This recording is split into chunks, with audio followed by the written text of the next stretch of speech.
Welcome to the Daily Influence, where our mission is to deliver a daily dose of positive influence that can uplift you personally or be shared within your sphere of influence.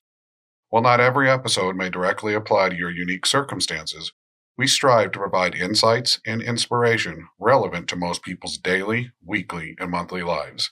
Whether you are tuning in during the morning, noon, or night, the Daily Influence is here for you. Listen, share, and embrace the power of influence in your life.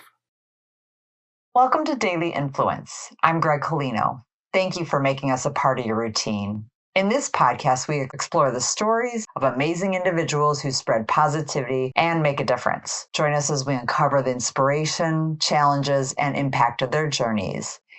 Today, we have Carolina Migliaccio of Soulful Maxie joining us. Carolina, can you please share a little bit about yourself with our listeners? Oh, well, first I want to say thank you. And I'm so honored to be here today. A little bit about me. So growing up for me, achievement mattered. My mom was a painter, my dad a physicist. So you can imagine that combination at home. And my Nana taught me how to knit when I was 5. And I graduated art school and I wanted to be this great fashion designer. And then my dad said, you got to get a real job. So fast forward 20 years later, right? I'm head of global strategy and design and innovation for this $30 billion company, and I'm traveling the world. But here's the secret. On the inside, I was lifeless, bored, void of knowing who I really was. But I would never admit it because I thought that would mean I was a fraud. Asking for help was not an option in my mind, right? So many of us don't do that. And so instead I kept pushing and striving and I did more to achieve more. And then when I hit the highest point in my career, I walked away from the success that I knew and there was no plan B. And I was at the lowest point, and yet I knew it was the right thing to do, right? And so what I realized was I built success on toxic masculine energy and void of this feminine energy. I was so burned out and I didn't even know it. So all of you, when you wake up in your own bed and can't remember if you're home or in a hotel halfway across the world, you're overloaded and burned out.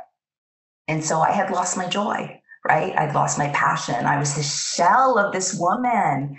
And where was that little vivacious girl who used to dance and giggle in the rain? And so I went on this path of transformation, and it began with curiosity and exploration. And yet I was still resistant to seeing the light and to embrace this new way, even after all of this.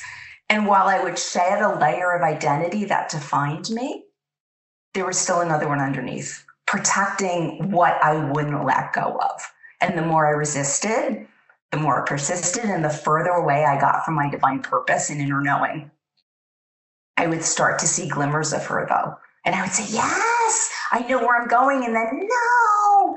And it was like this tangoing in the dark with my partner who wanted me to stay disillusioned and in the comfort of who I was, not who I was really meant to be. And then when I found myself in the depths of the jungle of Costa Rica, I had this transformative and profound spiritual awakening that reconnected me to my feminine wisdom and realized that it had been buried and my passion got reignited. And so what I learned was when we surrender to who we are, we have this openness to really embrace our gifts and step into and embody everything that we were meant to be. And so this journey of enlightenment combined with all of my branding experience, because I'm like, well, what am I supposed to be doing with all of this? It enables me to guide people into stepping into their next fully alive, shining brightly of themselves. Because we all know that we're more capable of achieving such great things. I love your story. I'm so excited that you shared all that with us, and I'm super excited to dive into this interview and get your perspectives on these items. So, what inspired you to start spreading positivity and making a difference in the lives of others? It began, I think I was naturally that way when I was a child. And then I realized I had lost my aliveness. I had lost that piece of positivity, and it affected everything that I did, and it affected everyone around me. And so we know that we have today, we have this moment, but we might not have tomorrow. And when we leave this earth, what's the impact that we want to be remembered for, right? And those people that have really made a difference, they spread positivity, they spread joy, they lift up humanity, right? And that's something that I certainly wanted to be doing in this world. I didn't want to think about the epitaph or the tombstone that, like, when I was back in corporate, what people would be writing on that one, because that's not so cool. Not so cool. Thank you for sharing that, Carolina. What advice would you give to someone who wants to make a difference but may not know where to start? So I would say words matter and your heart tells you the way.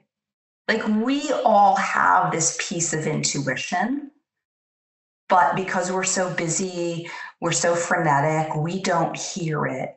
We know what to do. And if we listen, we hear what we need to do. But I always believe too that words matter. And those are the first things that I think that we can affect and change. And so the words we choose to tell someone, the words we choose to tell about ourselves make all the difference too, because what we feel inside, we're going to also reflect on the outside. And so that's also why that's important, because then we start to naturally embody that positivity. And so the change starts with us first. It really does. We can't spread what we don't have.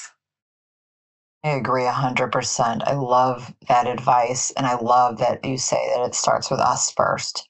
It's so important. And there's so many times, especially as women, we never put ourselves first. And we really need to take that time to put ourselves first before we can help others. Otherwise, because if there's no us, we can't help others. Yeah. And that's not something that we're taught. We're taught to do for others, right? And how can we, and we do that, and we do that, and then all of a sudden the cup is empty, right? And so we've given away everything, and yet we need to replenish. And that's okay. And that's a part of being what I'll call the positivity of selfishness, because then we get to exponentially put that back into the world. So true. Mm. How do you maintain your own sense of positivity and motivation, especially during challenging times or when you're faced with negativity?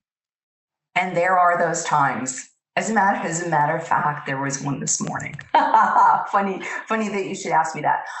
I am rooted in knowing that I am God's child. And I was put on earth here for a reason, not just for a season, and to make a difference. And I know that there is good and abundance in the world, and that difficult times that we go through are for us. They're not happening to us, right? And so what is the message? What is the gift that is to come out of this? And then also, the challenging times are a moment in time, right? It's just a moment in time. And we don't need to have that consume us. We're allowed to acknowledge it, we're allowed to feel it, and then we need to move through it. And I think that that's a lot of times what we don't do. And I know earlier in my lifetime, I pushed it down. I didn't go through it. I didn't acknowledge it. And it's in the pushing down that it actually disables us. So we got to let it out. I love it. That's awesome advice. Carolina, what message or words of encouragement would you like to share with our listeners who aspire to make a positive difference in the world? Be who you are.